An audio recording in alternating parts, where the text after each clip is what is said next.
Selamat malam, selamat datang di Mata Najwa. Saya Najwa Shihab, tuan rumah Mata Najwa. Kampanye di rumah saja sudah berlangsung 2 bulan, berminggu-minggu kehidupan sosial alami pembatasan. Namun pandemi belum ada tanda-tanda menyurut, padahal laju perekonomian juga semakin susut. Sedangkan momen lebaran sudah semakin dekat, keramaian warga pelan-pelan mulai menguat. Pilihan yang pelik sudah terhidang di pelupuk mata. Kegamangan tampak dari ucapan pejabat negara. Dilema kesehatan atau ekonomi tak terhindarkan. Bisakah kita mengatasi keduanya bersamaan? Inilah Mata Najwa. Hati-hati, relaksasi.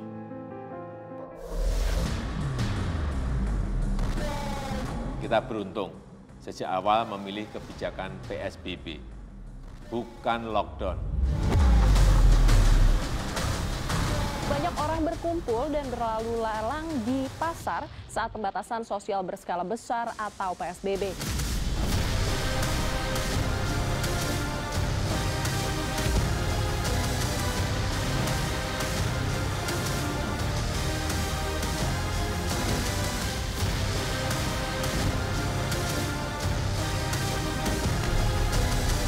Pelonggaran untuk PSBB agar dilakukan secara hati-hati.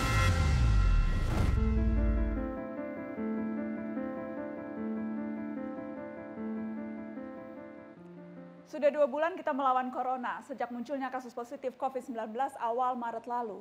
Hingga hari ini jumlah kasus belum menunjukkan penurunan meski sejumlah kebijakan telah diambil. Sementara itu sejumlah pejabat bahkan sudah kompak melontarkan wacana pelonggaran aturan pembatasan sosial berskala besar atau PSBB. Ada gagasan untuk relaksasi PSBB, dimulai dengan daerah-daerah yang telah menunjukkan kasus sangat kecil. Relaksasi juga akan kita mulai pada sektor-sektor tertentu secara bertahap.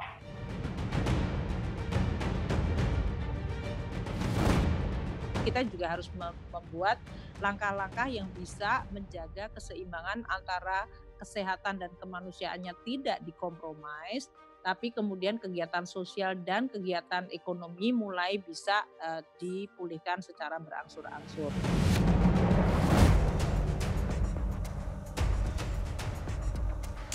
Siapa yang naik itu? Yang naik itu adalah anak rakyat kecil. Rakyat kecil yang harus bekerja. Dengan kereta api dia hanya mengeluarkan Rp8.000. Kalau dia naik taksi, Bu, dia harus keluarkan 20.000 dan sebagainya, bahkan 100.000. Nah, oleh karenanya kita memang sudah sepakati harus tetap jalan, tapi protokol kesehatan harus dilakukan. Contohnya tadi kalau masalah misalnya relaksasi di bidang rumah ibadah, udah lama kita bahas itu. Dengan tentu saja risikonya kita sama-sama mencoba mengawasinya dengan lebih baik dan memberikan pengertian lebih baik kepada semua yang terkait di tingkat bawah. Presiden mengatakan ekonomi harus tetap bergerak, tetapi tetap di dalam kerangka protokol kesehatan itu. Itulah yang disebut relaksasi. Sudah siapkah Indonesia melonggarkan atau merelaksasi PSBB? Mengawali Mata Najwa malam ini, kita telah terhubung dengan Ketua Tim Pakar Gugus Tugas Percepatan Penanganan COVID-19, Wiku Adhisa Smito, ada Deputi 4 Kantor Staf Kepresidenan Juri Ardiantoro, ada Ekonom Faisal Basri, dan Ahli Epidemiologi Fakultas Kesehatan Masyarakat UI Pandu Riono. Selamat malam Pak Pandu, Bang Faisal, Bang Juri, dan Pak Wiku. Selamat malam, terima kasih sudah bersedia bergabung di Mata Najwa. Baik, saya ingin ke Bang Yuri dulu, Kepala Staf Kepresidenan. Yang jelas kita dengar wacana relaksasi atau pelonggaran PSBB muncul dari berbagai pernyataan menteri. Jadi apakah memang ya relaksasi itu sesuatu yang diinginkan oleh pemerintah pusat? Bang Yuri? Malam Mbak Nana, jadi secara kebijakan sampai hari ini pemerintah masih konsisten untuk menjalankan kebijakan yang namanya PSBB, pembatasan sosial berskala besar. Jadi belum atau kebijakan di luar itu belum dijalankan. Berbagai wacana mengenai relaksasi, pelonggaran atau yang sejenisnya itu baru semacam arahan presiden untuk para menteri, para pembantunya untuk memikirkan langkah-langkah ke depan. Tetapi secara kebijakan sampai saat ini PSBB yang masih berlaku. Ya, tapi munculnya wacana berbagai pernyataan soal pelonggaran itu justru pada saat kurva korban atau kurva kasus positif trennya menanjak dan dalam evaluasinya PSBB masih banyak pelanggaran. Kenapa wacana itu muncul di saat misalnya hari ini kasus penambahan sedang paling tinggi sejak pertama kali diumumkan? Jadi saya kira sebetulnya itu bukan wacana ya, tapi sesuatu perencanaan jangka panjang yang belum atau tidak dijalankan saat ini.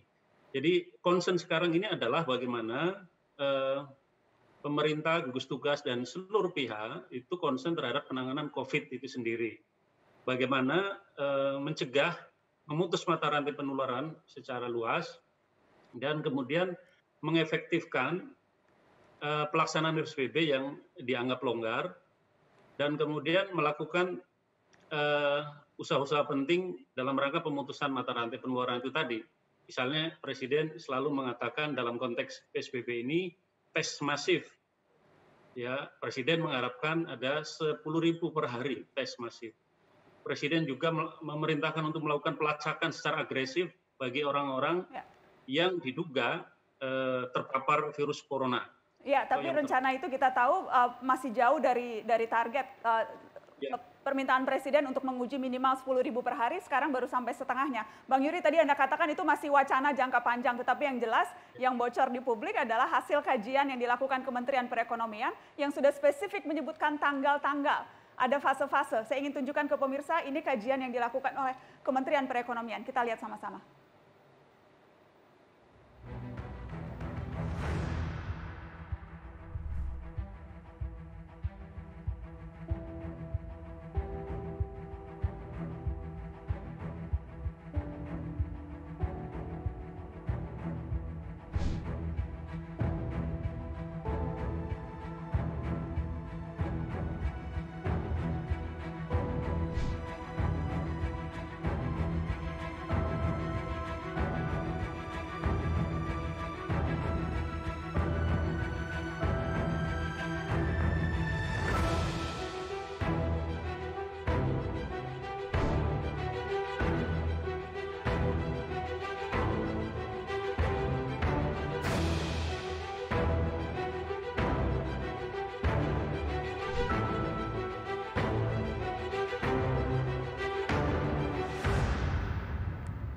Bang Yuri, kita lihat sama-sama. Tadi Anda katakan baru wacana sifatnya jangka panjang, tapi di situ spesifik 1 Juni membuka kembali operasional industri. 8 Juni mal boleh beroperasi, 15 Juni sekolah sudah dibuka. Dan ini kajian ini keluar tanggal 6 Mei dalam catatan kami. Padahal sehari sebelumnya kasus baru harian melonjak ke 484 kasus. Jadi apa dasar kajian ini? Jadi begini Mbak, apa yang dilakukan atau disampaikan oleh Menko Ekonomi itu sesuatu yang benar, maksudnya adalah memang menjalankan arahan perintah Presiden untuk melakukan kajian-kajian apa langkah-langkah ekonomi jika relaksasi itu atau tahap-tahap penanganan COVID itu sampai pada relaksasi dijalankan dari sisi ekonominya. Tetapi kapan itu dijalankan sangat tergantung dari penanganannya COVID itu sendiri. Jadi kalau terlihat di situ adalah waktu bulan Juli, bulan Juni dan sebagainya itu adalah simulasi belaka yang belum tentu apa yang akan dijalankan nanti sesuai dengan bulan yang tadi dipaparkan atau yang terlihat di dalam paparan itu sendiri. Jadi sekali lagi belum ada keputusan apapun menyangkut tahap-tahap relaksasi, apalagi dikaitkan dengan kapan pelaksanaannya itu. Iya, karena kemudian menemukan pertanyaan, ini kalaupun simulasi, seharusnya kan simulasinya supaya berguna, itu didasarkan pada kajian atau data yang akurat. Timbul pertanyaan, jadi wacana relaksasi ini pertimbangannya medis atau politis?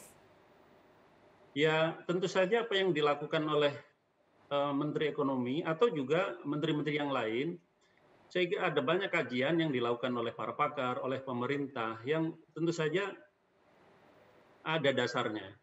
Baik, saya ingin ke Bang Faisal, seorang ekonom. Bang Faisal, apa yang Anda baca dari berbagai kajian, dari pesan yang tampaknya saling silang, yang kerap muncul dari pemerintah?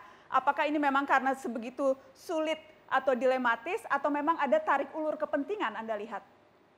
Kelihatannya kan ini mencoba untuk menjabarkan apa keinginan Presiden ya. Presiden inginkan puncaknya Mei, Juni itu sudah menurun, Juli sudah seperti biasa. Jadi kira-kira tadi kalau saya lihat jadwalnya kok merespons apa keinginan Presiden gitu. Jadi bukan dilandasi oleh scientific evidence, bukan dilandasi oleh data gitu. Oleh karena itu kalau saya lihat ini keinginan subjektif, tentu saja siapapun ingin kan lebih cepat. Tapi harus ada syarat-syarat yang bisa dipenuhi tadi. Hari ini tuh 689 kasus baru. Ya. Nah kalau kita lihat menariknya, saya bukan ahli epidemiologi, cuman lihat dari perilaku statistik, itu statistik harian Indonesia, daily casesnya itu naik turun tidak karu-karuan. Ya, kodong-kodong naik kencang, besok turun gitu. Itu fungsi dari apa sih? Fungsi dari tes. Semakin banyak tes, semakin banyak kasus baru ditemukan. Kalau tidak ada tes, hari ini misalnya tesnya agak turun, ya kasusnya turun. Jadi tolong menurut saya sense of crisis-nya itu betul-betul ditunjukkan gitu ya. Yang kita lawan adalah virus yang tidak kelihatan dan caranya adalah dengan tes. Bukan dengan macam-macam gitu. Jadi tes di kita tuh baru 600-an per 1 juta penduduk. Alasannya katanya alat-alat tes kurang di dunia, semua negara perlu. Kok Bangladesh bisa 800? Kok negara-negara lain yang lebih miskin dari kita bisa banyak? Karena apa? Kalau menurut saya nih, panglima kan ini menghadapi perang, tapi panglima perangnya tidak jelas siapa. Ya, tadi Mbak Najwa tunjukkan itu semua menteri senior ya, bicara ya selera masing-masing lah. Menurut saya udah untuk COVID ini serahkanlah kepada panglima perang atau juru bicara panglima perang. Nah tapi justru panglima perangnya tidak jelas. Sidang kabinet, misalnya sidang kabinet itu yang presentasi bukan ahli epidemiologi, Menko. Yang melakukan kajian misalnya dampak cuaca lah, panas udara, mengurangi COVID. Enggak jelas, saya ada bahan presentasi di istana itu. Bang Faisal, menurut Anda terlalu dinikah berbicara soal wacana pelonggaran atau relaksasi, atau memang ya sudah mulai harus kita diskusikan sekarang? Setidaknya kalau disiapkan sih oke saja ya, disiapkan oke. Tapi relaksasi itu yang terjadi di seluruh dunia yang melakukan relaksasi, entah Jerman, Spanyol, Italia, itu daily casesnya turun, kematiannya juga turun. Active casesnya sudah mengalami penurunan walaupun kumulatif casesnya naik terus ya. Kumulatifnya naik terus tapi daily cases dan active cases itu kumulatif cases dikurangi dengan yang sembuh, dikurangi dengan jumlah yang mati. Jadi contoh yang paling bagus saya lihat kurvanya Iran. Tapi Iran overconfident, ada second wave. Sekarang 3 hari terakhir naik dia. Jadi turun pun belum jaminan. Turun pun kita harus disiplin gitu. Baik. Jadi terlalu banyak faktor yang harus diperhitungkan dibandingkan hanya sekedar melemparkan wacana relaksasi. Kami akan kembali setelah pariwara, tetap di Mata Najwa.